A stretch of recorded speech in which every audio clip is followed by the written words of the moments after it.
अगर मैं आपको यह कहूँ कि दुनिया में कोई ऐसा है जिनके पास दुनिया के 19% लोगों की डिटेल्स है, इंक्लूडिंग यू। आप कब उठते हैं, आप कौन से कपड़े पहनते हैं, आपका परफ्यूम कौन सा है, आप कहाँ जाते हैं, आप कौन सी जॉब कर रहे हैं, आप किन किन लोगों से मिलते हैं, आप किन किन लोगों के साथ फोन में बात करते हैं, आपके कॉन्टैक्ट्स, आप क्या सर्च करते हैं, आपका लोकेशन, आपके फेवरेट सॉन्ग, आपके फुटेज और आपकी हेल्थ स्टेटस, आपकी मोस्ट ऑफ डिटेल्स उनके पास है।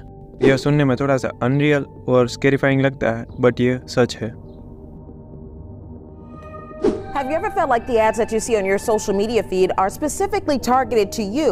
It's almost like the app is listening to your conversation. I know it's happened to Katie on Instagram. Let me ask you something. Have you ever wondered if social media is spying on you, listening to a conversation you're having with someone, and then targeting you with ads based on what you just talked about with someone?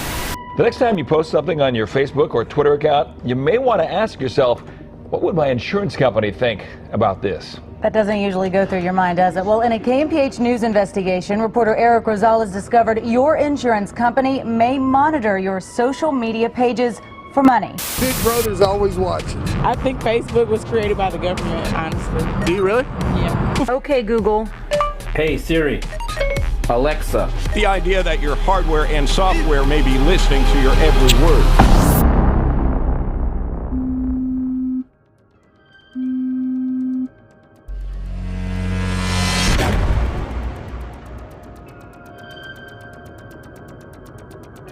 हम बात कर रहे हैं social media और उनके product generation alpha की। अगर तुम्हें नहीं पता कि जनरेशन अल्फा क्या है तो मैं बता दूं कि जनरेशन अल्फा किसी एक स्पेसिफिक टाइम और बदलाव के आधार पर इंसानी जनरेशन को दिया गया नाम है।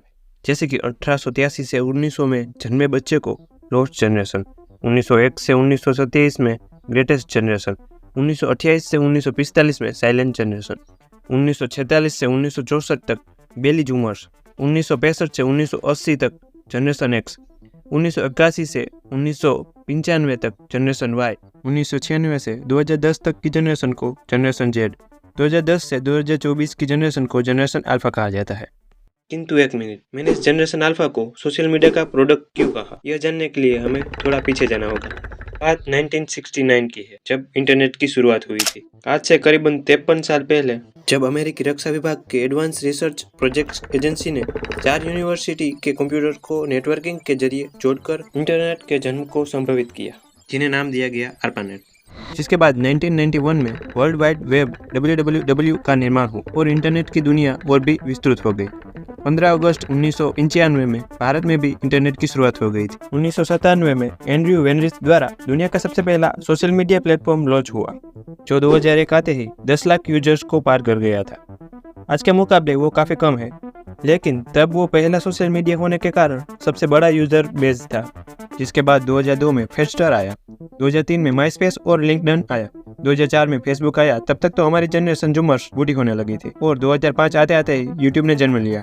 साथ ही रेडिट भी आ गया था।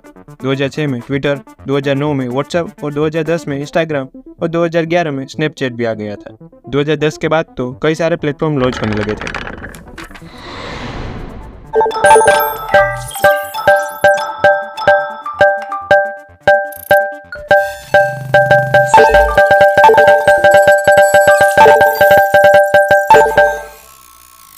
इन सभी प्लेटफॉर्म का निर्माण सिर्फ कम्युनिकेशन को सरल बनाने के लिए हुआ था, किंतु 2010 के बाद धीरे धीरे पता ही नहीं चला कि कब ये सब सोशल मीडिया प्लेटफॉर्म एक बड़े मार्केटप्लेस के रूप में बनने लगे थे। अब जनरेशन अल्फा सोशल मीडिया का मात्र यूजर्स नहीं था, अब वो सोशल मीडिया का एक प्रोडक्ट भी बन गया था। सोशल मीडिया के साथ ही 1971 में ई कॉमर्स की भी शुरुआत हो गई थी। रेडिट और फेबमार्ट सबसे पहले ई कॉमर्स प्लेटफॉर्म थे। ई कॉमर्स और कंपनियों के प्रोडक्ट्स को लोगों तक पहुंचाने के लिए सोशल मीडिया सबसे बड़ा माध्यम बना। GWI के रिपोर्ट के अनुसार अक्टूबर 2023 तक दुनिया में 4.9 billion social media active users है, जो वैश्विक आबादी के 61.4% है। औसत व्यक्ति प्रतिमाह 7 अलग अलग सोशल मीडिया नेटवर्क का उपयोग करता है और एक सोशल मीडिया पर प्रतिदिन 191 मिनट बिताता है, जिसके कारण सोशल मीडिया के पास 4.9 बिलियन लोगों का डेटा है और ये डेटा ई कॉमर्स और एडवर्टाइजर्स के लिए गोल्डन डेटा बन जाता है। बट इन कंपनियों को इन सारे लोगों का डेटा नहीं चाहिए, सिर्फ वही लोगों का डेटा चाहिए जो इनकी प्रोडक्ट्स में इंटरेस्ट रखते हैं। इसलिए इस सभी प्लेटफॉर्म द्वारा आपके डेटा को एनालिसिस किया जाता है।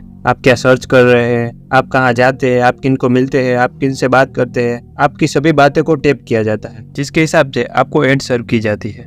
आपने कई बार देखा होगा कि जब आप कोई प्रोडक्ट्स खरीदने की बात करते हैं तो थोड़े ही समय के बाद आपके मोबाइल पर उन प्रोडक्ट की ऐड आने लगती है। आप सभी जानते ही है कि गूगल बोलने के बाद आपका मोबाइल ऑटोमेटिक गूगल असिस्टेंट को खोल देता है। तो क्या आपका मोबाइल हर समय आपको टैप करता है कि ओके गूगल बोलने के बाद ही वो असिस्टेंट को खोल देता है?